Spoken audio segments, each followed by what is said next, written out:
जब ये कार्यक्रम की शुरुआत हो रही थी तो मैंने जैन से कहा कि तुम ज़्यादा समय लेना, क्योंकि तुमको मैं घंटों तक लगातार सुनते रह सकता हूँ, और वैसे भी छोटे भाई को यह हक है कि वो बड़े भाई का समय ले ले। लेकिन मझले भाइयों की समाज में क्या स्थिति है, आपको ये बात तो मैं ज़्यादा देर बोलने की दृष्टता नहीं कर सकता हूँ। मेरे सामने हम सबके एक बहुत ही प्रेरणा पुरुष मनोज जी यहाँ पर बैठे हुए हैं, तो बहुत संक्षेप में अपनी बातें करूँगा। दरअसल राष्ट्रीय आंदोलन फ्रंट की जो संकल्पना है, ये संकल्पना हमारे समय के लिए इतनी नई संकल्पना है कि मैं कभी कभी अचरज में पड़ जाता हूँ। एक बार इसी गांधी पीस फाउंडेशन के भीतर हमारे किसी समाजवादी साथी ने कहा कि ये अपने ब्रोशर में आप कौन सी खिचड़ी बनाकर चलते रहते हैं, जिसमें नेहरू भी है और जेपी भी है और लोहिया भी है, और सबको आपने सावधान एक पसेरी आपने इकट्ठा कर दिया, इसका मतलब है।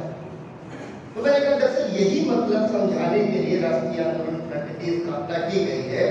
और मैं इतिहास का तालिबे इल्म हूँ, मैंने इतिहास की पढ़ाई की है, इतिहास पढ़ाता हूँ, लेकिन मैंने कहा कि मैं 1947 तक इतिहास पढ़ूंगा और याद रखूंगा, उसके बाद का इतिहास पढ़ूंगा और भूल जाऊंगा।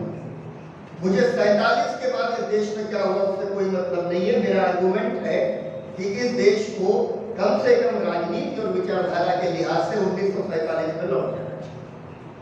कई लोगों ने कहा कि आप तो रिविजनिस्ट, आप तो पुनरुत्थानवादी, तो बीत गया तो बीत गया, अब आप क्या बात कर रहे हैं कि 47 की बात। सीधी सी बात है, हर इमारत की एक बुनियाद होती है, हर पेड़ की एक जड़ होती है, वैसे हर देश की एक विचारधारा होती है। और अगर उस इमारत की बुनियाद कमजोर हो गई, पेड़ की जड़ कमजोर हो गई और राष्ट्र की विचारधारा कमजोर हो गई, तो इन तीनों में से कोई भी जीवित नहीं रहेगा। और भारतीय राष्ट्र की विचारधारा 1947 के पहले उपनिवेशवाद के खिलाफ लड़े गए भारतीय स्वतंत्रता संग्राम में छुपी हुई, और जहां नेहरू, जेपी और लोहिया आपको एक साथ ब्रिटिश साम्राज्यवाद से लड़ते हुए दिख रही है।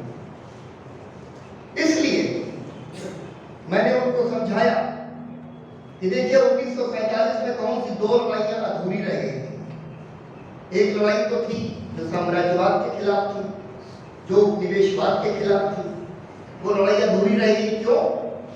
एक तो बंटवारा हो गया, पूरा नॉर्थ वेस्टर्न फ्रंटियर प्रोविंस से लेकर के और आज के बांग्लादेश तक का हिंदुस्तान एकजुट होकर के जिस लड़ाई को लड़ता है, और जब आजादी मिली तो उसके साथ एक द्वैत आ गया, आजादी भी मिली और विभाजन भी हो गया। दूसरी चीज है कि दुनिया के सभी मुल्कों को उपनिवेशवाद साम्राज्यवाद के चंगुल से आजाद होने के बाद एक डीकोलोनाइजेशन से गुजरना पड़ा, एक री-औपनिवेशीकरण से गुजरना पड़ा। मतलब आपके भीतर अंग्रेजी राज ने जितना जहर भर दिया था, उस जहर को धीरे धीरे निकालना, इसी को तो डीकोलोनाइजेशन कहेंगे ना। हमारे दिमाग का औपनिवेशीकरण कर दिया गया, और जिस एक चुनौती से मैं बहुत विस्तार में इस बात को आपको नहीं आज समझाऊंगा, इसका मौका नहीं, लेकिन जिस एक चुनौती का आज हम सबसे ज्यादा सामना कर रहे हैं, दरअसल ये डिवाइड एंड टेम्परा, फूट डालो राज करो, ये दरअसल औपनिवेशिक सोच है, और हम खुद को डीकोलोनाइज नहीं कर पाए, इसलिए आज भी सांप्रदायिकता के दलदल में फंसे खड़े हैं। इसलिए जरूरत है कि 1947 में जो पहली अधूरी लड़ाई थी उपनिवेशवाद के खिलाफ, उस लड़ाई को आगे बढ़ाया जाए। दूसरी लड़ाई सांप्रदायिकता के खिलाफ नामुहारा है, विभाजन के खिलाफ, सांप्रदायिक दंगों के खिलाफ लड़ते हुए गांधी जी ने अपनी शहादत दी, और हमारे तमाम नेता उससे जूझते रहे। तो निश्चित रूप से सांप्रदायिकता के विरुद्ध भी एकजुट होकर खड़े होने की जरूरत है। तो इस वजह से ये खिचड़ी बना करके हम चलेंगे। इसकी जरूरत इस वजह से है क्योंकि मैं सोचता हूं यूरोप में एक बड़ी पॉपुलर इतिहास की धारा जो है बन गई, उसको कहते थे पॉपुलर हिस्ट्री, लोकप्रिय इतिहास। और उस लोकप्रिय इतिहास के अंदर कई बार काउंटर फैक्चुअल बातें की जाती थी। काउंटर फैक्चुअल क्या होता है? जो घटित नहीं हुआ उसकी बात की जाए। मैं आपको सच बताऊं, 1947 के बाद मैं कभी भी फैक्चुअल नहीं सोचता। बहुत रोमांटिक किस्म का आदमी, और मुझे मेरा मानना है कि दुनिया के सभी क्रांतिकारी, सभी जो है राष्ट्र निर्माण में संलग्न लोग कहीं ना कहीं रोमांटिक है। हमारा जो क्या है, इसलिए 47 के बाद के इतिहास में मैं हमेशा काउंटर फैक्चुअल सोचता हूँ। बहुत से काउंटर फैक्चुअल चीजें। 1931 में भगत सिंह को फांसी नहीं होती तो, 30 जनवरी 1948 को गांधी जी की हत्या नहीं होती तो। अब ये कितना ब्रेनस्टॉर्मिंग काइंड ऑफ क्वेश्चंस है कि आपके दिमाग को हम मत लें, जो सुनने के आप आती है वो हम नहीं पूछ रहे। हम ये पूछ रहे कि आप बताओ, अगर 30 जनवरी 1948 को गांधी जी की हत्या नहीं होती तो गांधी जी किस ड्राफ्ट पर काम कर रहे हैं कि भविष्य में कांग्रेस का स्वरूप क्या होगा। और जब मैं टुवर्ड्स फ्रीडम के डॉक्यूमेंट्स इकट्ठा कर रहा था तो मुझे एक डॉक्यूमेंट राम मनोहर लोहिया का भी मिला। उस ड्राफ्ट में वो अपनी परिकल्पना भी गांधी जी को भेजते हैं कि 1947 के बाद कांग्रेस का स्वरूप क्या होगा। अगर 30 जनवरी 1948 को गांधी जी की हत्या नहीं होती तो शायद गांधी जी एक सम्मति बना लेते, एक सर्वसहमति बना लेते और कोई लोक सेवक संघ की अवधारणा साकार हो जाती। और लोक सेवक संघ की अवधारणा क्या थी ये भी मैं आज नहीं बताऊंगा, लेकिन इतना जरूर बताऊंगा कि गांधी जी उसके बारे में कहते थे कि लोक सेवक संघ का सदस्यता रजिस्टर इस देश की जनसंख्या जनगणना का रजिस्टर होना चाहिए।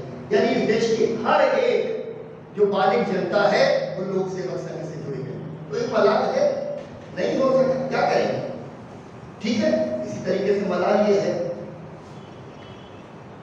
कि नव जंतर मंतर रोड पर कांग्रेस सोशलिस्ट पार्टी का दफ्तर होता है, वहां मीटिंग होती है और जब अलग होने का निर्णय लिया जाता है और सभी लोग गुस्से में निकलते हैं कि आज कांग्रेस से हम लोगों को अलग हो जाना है और अलग पार्टी सोशलिस्ट पार्टी का गठन करना है, तो लोहिया भी सीढ़ी पर रुक जाते हैं और कहते हैं एक बार और सोचो। एक बार अगर छोड़ने का निर्णय ले लिया तो मैं नहीं लौटूंगा। मैं सोचता हूँ काउंटर फैक्चुअल होकर, काश किसी ने कहा होता चलो एक बार और सोचो, एक बार और। किसी समाजवादी ने बनारस के हमारे चंचल जी समाजवादी रहे, देवव्रत मजूमदार के शिष्य रहे, देवव्रत मजूमदार के साथ वो कहते हैं कि 1978 में जब ये सब जनता पार्टी और ये सारी चीजें हो चुकी हैं, घटनाक्रम हो चुका है, तो वो जेपी के पास गए और उन्होंने कहा कि हम सब नवयुवक जेपी को देख रहे हैं, जेपी बीमार है। और उस वक्त जेपी कह रहे हैं कि 48 में जो हुआ वो गलत हुआ। मैं काउंटर फैक्चुअल हो जाता हूं, मैं सोचता हूं 48 में जो नहीं हुआ, जो हो गया वो नहीं हुआ होता तो आज हम यहाँ नहीं। बहुत खूबसूरती से जयंत ने नेहरू और लोहिया के रिश्तों के बारे में बात की। कृष्णनाथ एक समाजवादी हुआ करते थे, लोहिया बीमार है, कृष्णनाथ उनसे पूछते हैं कि आपको क्या लगता है कि आपकी तीमारदारी, आपका इलाज सबसे अच्छा कहाँ हो सकता है। तो लोहिया थोड़ी देर सोचते हैं और फिर कहते हैं नेहरू पंडित के, पंडित नेहरू को नेहरू पंडित के, नेहरू पंडित के मेरी इससे अच्छी तीमारदारी किसी और जगह नहीं हो सकती, नेहरू क्या हो सकती। क्या समझेंगे वो लोग जो दिन रात स्वाधीनता संग्राम के महानायकों को एक दूसरे से लड़ाते तो मल्ल युद्ध का मजा लूटते हैं। नहीं समझेंगे कि फूलपुर कंस्टिट्यूएंसी में 57-62 में चुनाव लड़ने के बाद शाम को कई बार नेहरू और लोहिया एक साथ चाय भी पी रहे होते, नहीं समझे। तो ये खिचड़ी बनाकर हम इसलिए निकले क्योंकि लोगों को बता सके कि उनका समय संदर्भ जो था उन्होंने जो किया। 47 के पहले आप देखिए कि 47 के पहले नेहरू, जेपी और लोहिया एक पांच में खड़े होकर के अंग्रेजी साम्राज्यवाद से लोहा गए। मैं कभी कभी सोचता हूं कि आज अगर जेपी होते, आज अगर लोहिया होते तो क्या करते, और आज अगर नेहरू भी होते। मेरा मानना है कि नेहरू, जेपी और लोहिया कहते कि 48 में जो हुआ वो गलत हुआ। हम सबको एकजुट होकर के इस सांप्रदायिक फासीवाद के सामने खड़े हो जाना। लोहिया के बारे में 31 से 33 का वो पीरियड है जब हिटलर का उदय हो रहा है जर्मनी के भीतर। यूनिवर्सिटी ऑफ बर्लिन में लोहिया पढ़ रहे हैं, एक आर्टिकल लिखते हैं हिटलरिज्म इन जर्मनी, द हिंदू में छपता है 1933 में। इतनी खूबसूरती से लोहिया इस बात को समझ पा रहे हैं कि हाथे बुर्जुआजी और हाइजेनबर्ग पूंजीपतियों का हिटलर के उदय में योगदान क्या है। आज लोहिया होते तो जरूर बोलते कि अडानी और अंबानी का मोदी जी के उदय में योगदान किया। मैं 47 के बारे के बाद काउंटर फैक्चुअल इसलिए सोचता हूँ क्योंकि हमें अतीत के झगड़ों में नहीं पड़ना। We are not the prisoners of the past. हमें अतीत की जेल में नहीं रहना है, हमें वर्तमान का निर्माण करना है ताकि एक सुखद भविष्य की कामना की जा सके। इसलिए अपनी बात को बेहद संक्षेप में रखते हुए मैं आप सभी लोगों से कहता हूं कि अपने हृदय को इतना विशाल कर लीजिए कि उसके भीतर नेहरू और लोहिया एक साथ समा जाए, नेहरू और जेटली एक साथ समा जाए, तो इस देश में हम किसी बड़ी चुनौती का सामना कर सकते हैं। राष्ट्रीय आंदोलन फ्रंट 2015 में बना, हम लोगों ने एक मोटो लिया। नेहरू का एक आपको बात है, नेहरू कहा करते थे, देश है तो हम है, देश नहीं तो हम का। Who lives in India lives, who dies in India lives। आज इस मोटो को अपने सीने में संजोकर एक मंत्र की तरह हम सब लोग निकले हैं यह समझाने के लिए, जिसको जिसके खिलाफ चुनाव लड़ना हो लड़ जाए, जिसको जहां जिस कंस्टिट्यूंसी में चुनाव लड़ना हो लड़ जाए, लेकिन जब बात राष्ट्र की आए, जब बात विचार की आए, तो हम सबको एकजुट होकर के एक दूसरे का हाथ पकड़ के खड़ा होना होगा। क्योंकि आप जानते हैं कि इस देश में लड़ाई दरअसल धर्मनिरपेक्षता बनाम सांप्रदायिकता है। और अगर धर्मनिरपेक्षता को मैं सही तौर पर डिफाइन करूं तो मैं कहूंगा भारत का राष्ट्रवाद धर्मनिरपेक्ष राष्ट्रवाद है, और राष्ट्रवाद बनाम सांप्रदायिकता की इस लड़ाई में सभी राष्ट्रवादी ताकतों को एक मुट्ठी बनाकर खड़े हो जाना चाहिए। इसी कामना के साथ, इसी प्रार्थना के साथ मैं अपनी बात को यहाँ पर समाप्त करूंगा। और आज दो महापुरुषों जयप्रकाश नारायण और राम मनोहर लोहिया को याद करते हुए मैं 1947 की पूरी विरासत को जिंदा करने के अपने प्रण को और अधिक मजबूत पाता हूँ जब देखता हूँ कि इतने सारे युवा हमारे साथ खड़े हैं, और मनोज जी जैसे हमारे आदरणीय यहाँ मंच पर विराजमान है, और जयंत जैसे छोटे भाई लोहिया की बात करते करते नेहरू का ये दास्तान सुनाते हैं। आप सभी का बहुत बहुत शुक्रिया। राष्ट्रीय छात्र मोर्चा का बहुत बहुत शुक्रिया। सब बेहतरीन काम कर रहे हैं यूनिवर्सिटी स्पेसेस के अंदर। मैं मानता हूँ ये चीज आपको जानना जरूरी होगी कि तमाम सारे विद्यार्थी संगठनों की उलट राष्ट्रीय आंदोलन छात्र मोर्चा चुनाव नहीं लड़ेगा, ये इनकी प्रतिबद्धता है।